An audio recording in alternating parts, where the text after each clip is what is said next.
Hey folks, this is Rhykker, and it happened. Season 4 of Diablo 4 released. Judgment Day arrived. Was Diablo 4 saved? Or was this the final nail in the coffin? Turns out, it's a little more complicated than that.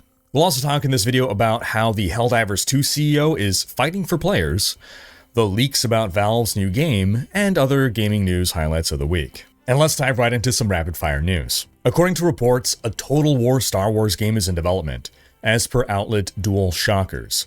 They claim that a source told them, as of October 2023, there are a total of 3 new Total War games in development, one of which is Star Wars themed. I hope this one is true. I'd love to see a Total Wars Star Wars game. Ubisoft has cancelled The Division Heartland. The upcoming free-to-play spin-off of The Division has been canned so that Ubisoft can refocus its resources on, quote, bigger opportunities. Heartland was first announced in 2021 and has been delayed since then, going through multiple testing phases and arriving in a publicly playable state that didn't seem to have too many people enthusiastic about it. Doesn't seem like many players are broken up over this news. We had this week an alleged leak of Valve's next game called Deadlock. It's a competitive third-person hero-based shooter pitting 2 teams of 6 against each other on a huge map with 4 lanes. There will be tower defense mechanics and usable abilities and items. Think of a combination of Overwatch, Dota 2, Valorant, and Smite. There's supposed to be fast travel on floating rails like in Bioshock Infinite, and the hero design is meant to be inspired by Dota 2. Now, allegedly, the game was originally going to have sci-fi elements inspired by Portal and Half-Life, but that didn't test well, so instead they're focusing on a fantasy setting with weird creatures and robots. Deadlock is reported to currently be in closed beta, and these leaks come from people breaking NDA. X account Gabe Follower has posted screenshots. I'll link them below if you want to check them out, but it looks exactly how you'd imagine. Action-adventure Senua's Saga Hellblade 2 releases on May 21st, and it'll be available on Xbox Game Pass on day 1. Immortals of Avium and Lords of the Fallen are also coming to Game Pass, but I really question the logic of releasing Hellblade 2 so soon on Game Pass. Assuming it'll be like the first game, it's a narrative-driven game that can be completed in a couple play sessions. It's not something you're going to farm for hundreds of hours with endgame and everything. So how is this game supposed to do well in sales if people can play it in its entirety by being a Game Pass subscriber? Microsoft owns developer Ninja Theory, and they just shut down some other studios recently. If Hellblade 2 does poorly in sales because people could basically play it for free, are they going to shut down Ninja Theory next? I know some devs at some studios who have begrudged seeing their games come to Game Pass shortly after launch, especially when their game is a single-player, contained experience, because they do believe that it hurts sales. And for some of these employees, their yearly bonuses may be tied to sales. Don't get me wrong, as a consumer, hey, I think Game Pass is an awesome service. But as a consumer, I also want to see great devs continue to make great games that I can enjoy greatly. In other reports, Blizzard is working on a new unannounced game, as per a bunch of new job postings, and reading into those job postings, some speculation is that it may be a Souls-like action RPG, and I wonder if it'll be set in the Diablo universe. And if you want to try to get a job at Blizzard, well, maybe you can give boot.dev a try, the sponsor of today's video. As gamers, we're really good at learning things when we apply ourselves. Think of all the game knowledge you've memorized, all the tactics and strategies you've figured out. So imagine if you could apply all of that ability to something actually, productive. It's called gamification, and boot.dev has taken it to a whole other level. They're gamifying learning to code, and they're doing it in the most impressive way I've seen yet. They've literally built a programming course into a programming RPG. You gain experience, you complete quests, you level up, you earn achievements, and you can rank on a global leaderboard. Boot.dev believes that the key to learning is to ensure you're never bored. With this program, you'll learn programming languages Python and Go at your own pace. You're going to learn back-end web development from start to finish. And it's designed to get you to write a ton of code, since they believe that practice is the most important way to learn coding. Boot.dev offers a free demo of every course and its interactive features, and they also have a 30-day no questions asked refund policy, so there's really no risk in trying it out. So click the link in the description box and use my code Rhykker to get 25% off your first payment for boot.dev. That's 25% off your first month or your first year, depending on the subscription you choose. As per the job postings, the game will have legendary boss encounters players will talk about for decades. Monsters that are interesting, memorable, and challenging, and combat will be intuitive to learn, challenging to master, and satisfyingly fun. That sounds quite Souls-like to me. But it departs from that genre in some ways. The game will apparently have multi-season story arcs, and I wonder what they mean by that. Is it like how the World of Warcraft story continues? Diablo 4 has seasonal stories, but they don't tie together in a bigger arc. Could they mean like how Helldivers has a continuing narrative?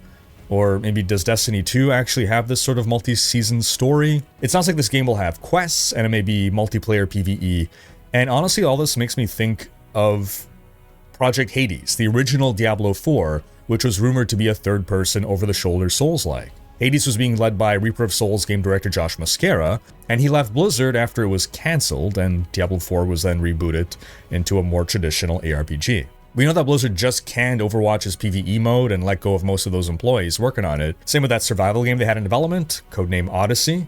So if this game was going to be anything like those titles, they probably would have kept that talent and moved them over to this new project instead of let them go and have to hire up entirely new people. That said, this could also just easily be an entirely new IP unrelated to Diablo. Ghost of Tsushima saw its PC release this week on Steam, but not before any controversy.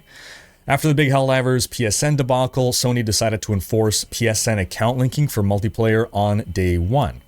Fine, no problem. We can just play single player, right? Well, Steam began to automatically refund pre-orders of the game in regions where PSN is not available. And it seems like Sony is intent on just not selling the game at all in those regions. And speaking of, it seems those same regions are still blocked in Helldivers 2 as well, by Sony. Even though Sony dropped the account linking requirement, the game remains unavailable for purchase in regions where PSN is not available, and players from those regions who already bought the game still cannot play. The last update we heard on the matter is that the devs do want players from everywhere to be able to play, and that they've been in talks with Sony, but honestly, I don't see things changing at this point. The Helldivers devs also shared this week that as of May 5th, Helldivers 2 has reached 12 million sales since its launch on February 8th. It's still impressive how the sequel to a relatively small and obscure game can go on to such mainstream success. Now, I know a lot of players have been upset lately about the state of balance in the game, feeling like the fun keeps getting nerfed away, and we're seeing some promising signs from the devs on this. Community manager Twinbeard said that their CEO, Pilestead, is doing a major internal push on balancing, with a lot of meetings and a lot of chats going on. So this sounds like the CEO is basically stepping in and overruling the game balance designers, siding with the players on this one. We also saw him post a reply on X saying, quote, "The representation of assault rifles has become diluted. It's always strange in games where rifles are seen as pea shooters rather than the 2KJ spitters that they are." Huh, yeah. It is strange, isn't it? Maybe some of them pea shooters and Helldivers should feel like they're pumping out 2,000 joules of energy from their muzzles. We also got notice that the changes they made to patrol spawns, like a week or two ago, those are being reverted back to what they were before everyone started complaining about them, you know? That said, it's going to take a little while to make those changes because they want to make sure they don't mess anything up. Reasonable. Twinbeard also told us that there are internal talks going on about developing a test server. This would help ensure, for instance, that when a new war bond is released, we don't get a weapon that is objectively inferior in every measurable way to a comparable weapon we already have. Now, in-game, there have been sightings of inactive big boy automaton units. They seem to be the warlords from Helldivers 1. Seems the devs are teasing a new automaton threat for us to face in the future. And Pilestead is teasing yet another new threat. In a reply on X, he said, quote, "Imagine if there was a predator-like alien species in the Helldivers universe that were exiled from the galaxy that were planning vengeance." He's clearly referencing the Illuminate, the third race from Helldivers 1, which players have been anticipating coming for weeks now. As for Diablo 4, it's been a big week. The launch of Season 4 has been massively successful so far, with near universal praise for the Big Loot Reborn patch. Lots of people seem to agree that this is the version of Diablo 4 that we would have liked to have seen at launch. tons of people who gave up on the game back in Season 1 or earlier have come back and said that they're really enjoying the game now. Lots of haters are now giving the game credit. And pretty much anyone who has been playing since launch agrees that this has been the best season start yet. Tons of journalism outlets are positively posting about the season, even PC Gamer, which I'm pretty sure has historically been quite heavy on the negative coverage of D4. Now, my preliminary review of Season 4, it's been a lot of fun. Overall, this is the best state that the game has been in by far. I do worry that we've maybe gone too far in some places to the detriment of the longevity of the season, but that may not actually matter to the majority of the player base. But a more granular review. Moving Helltide to World Tier 1 and World Tier 2, wonderful. We recaptured the fun of leveling in Bloodtide in Season 2, right? That was like the most fun people had. People kept complaining that the devs weren't making seasons a permanent part of the game or like aspects of the seasons. This is why. They were testing grounds. They've taken the best ideas of what we've seen in past seasons, everything that we like the most, and now they've worked it more naturally into the base game. Instead of have Helltide and then Bloodtide, which is just better Helltide, they just improved Helltide to be like Bloodtide. And more, it's even better than Bloodtide. Specifically the revamped Helltide that we start seeing in World Tier 3 and 4. It's just awesome. It's like World Tier 1 and 2 gets old Helltide. That's like the nerfed docile Helltide. The Hectide, yeah. And then you get the real Helltide in World Tier 3. It's just a great experience. Monster density is great. There's so much going on. It's so dense. There's packs spawning on you. There's worms spitting out things. There's different events all over the place. It's just jam-packed with fun, non-stop action. And it brings players together in a great way. I'm excited to see other players heading to the boss spawn area, and I'm hopeful that we can start chaining waves of boss spawns one after another. And the design of that Helltide boss is fantastic. A multi-phase, multi-wave, dynamic fight that has us moving around the battlefield, taking up space. We're reacting to different mechanics. We're engaging new and fun threats. This is possibly the best boss fight in the entire game. Her fire attack, maybe it's a little overtuned. Maybe a little baloney, but it's a small complaint. In fact, overall, I feel like people don't give the Diablo devs enough credit for Helltide. Nothing like this has ever existed in a Diablo game before. I don't think it's ever existed in any aRPG before. This feels like they're finally delivering on that promise of the overworld. They're justifying now its existence, and it turns out all they had to do was take the base idea of Helltide and dial it up to 11, and now we are there. And I think we can actually encourage even more time in Helltide by allowing profane mine cages to stack. You pop one of these elixir things, you get a 1 hour buff that increases monster level by 10, right? Well, okay, how about if you pop 2, monster levels are now 20 higher. 3, 30 higher. And you can just keep popping them, right? Just make it a player-driven choice. Complete player agency. If they want to pop 10, it's 100 more levels. Monsters in Helltide are now level 200. Pop 30, let the mad lads do it, right? It's our own, mine cages. It's a resource, right? We're going to deplete it. We're going to burn through them faster that way. But let us decide. More risk, more reward. Make Helltide stay relevant at high difficulty. This way as well. People that are farming the pit on their pit-pushing builds don't have to then go swap to some zoomy fast build for farming Helltide. They can stay, if they want to, on their pit-pushing build. It's actually funny because I thought we'd be spending all of our time in Season 4 in the pit and in Nightmare Dungeons, but it turns out it's actually going to be the pit and Helltide, because you can max out your glyphs in pretty much no time, and you can just farm pit keys and Helltide, meaning you're just done with Nightmare Dungeons, which is frankly great, because a lot of people don't like Nightmare Dungeons to begin with. But speaking of Nightmare Dungeons, they've actually made great changes to them with regards to the events inside Nightmare Dungeons, the ones that no one ever wanted to do and everyone complained about. Well, now they're super rewarding. You get so much XP, an insane amount of XP, doing those side events in the dungeons. And hey, it turns out people actually don't mind taking time to do these side events when they're super rewarding. I do think there's maybe opportunity for Nightmare Dungeons to be revisited some way in the future, but as of right now, they're not in a bad place. Now, in the past, my number one frustration with Diablo 4 was the loot.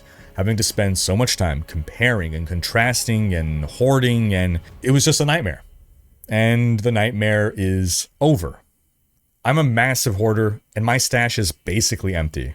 I have like one tab that just has uniques in it just because.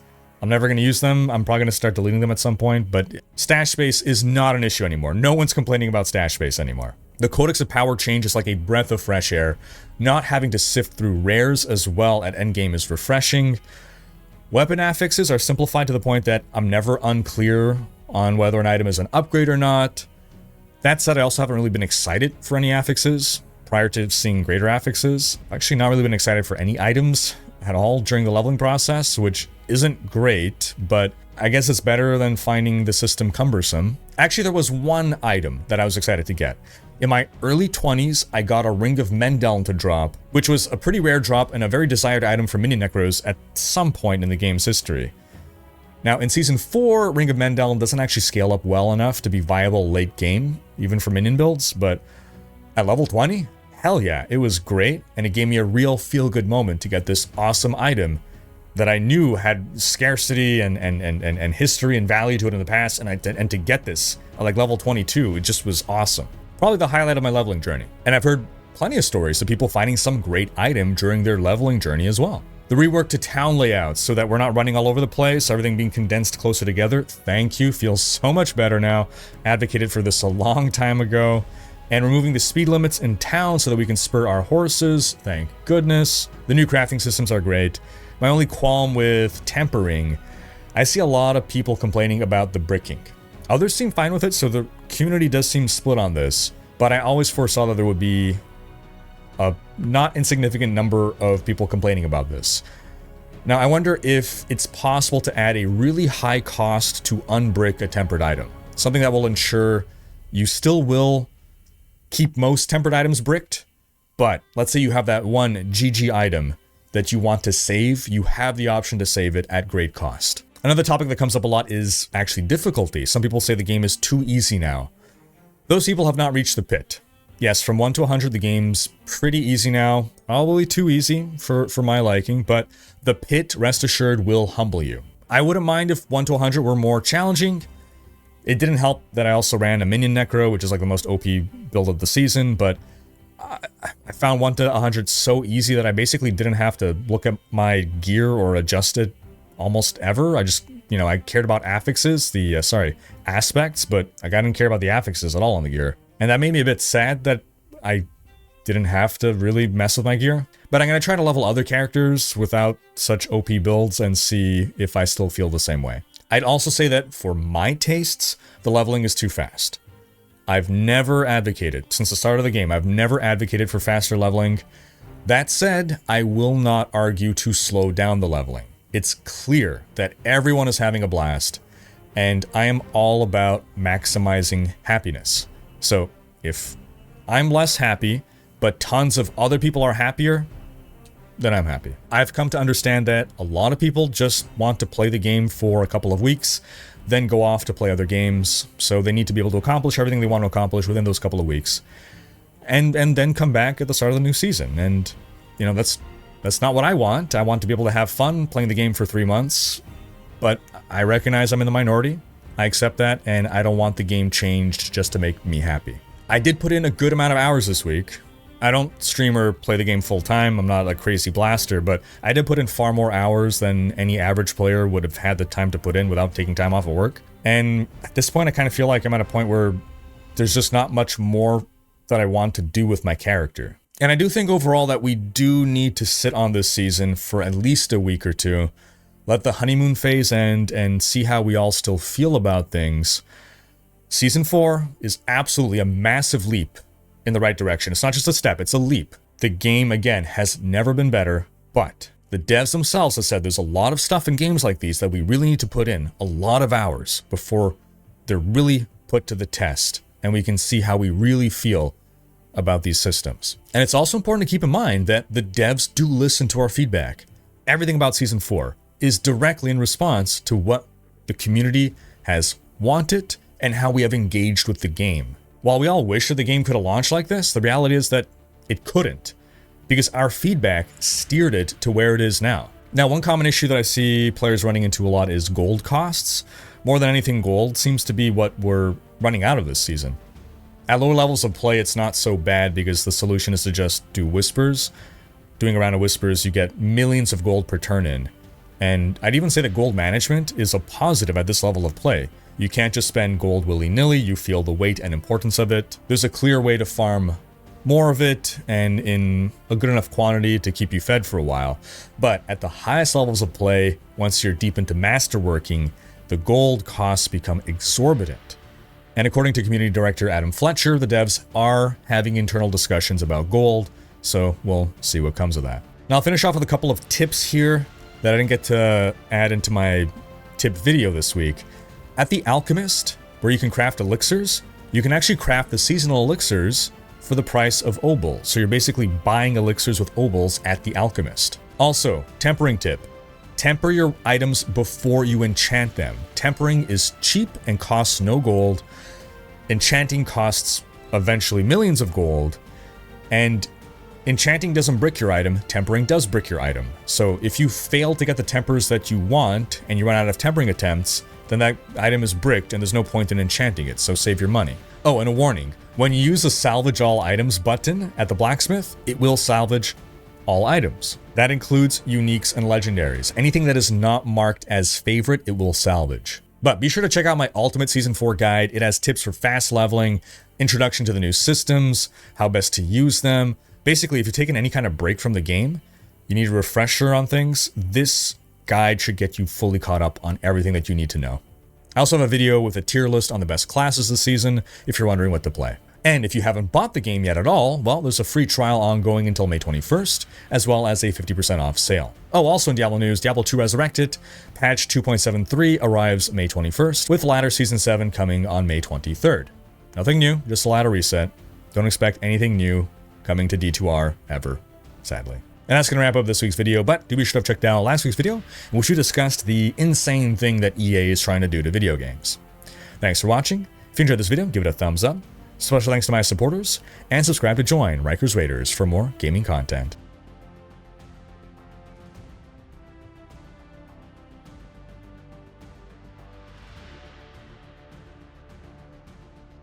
And I've heard lots of stories of people. And I've heard lots of stories this season of people finding some great item during their level.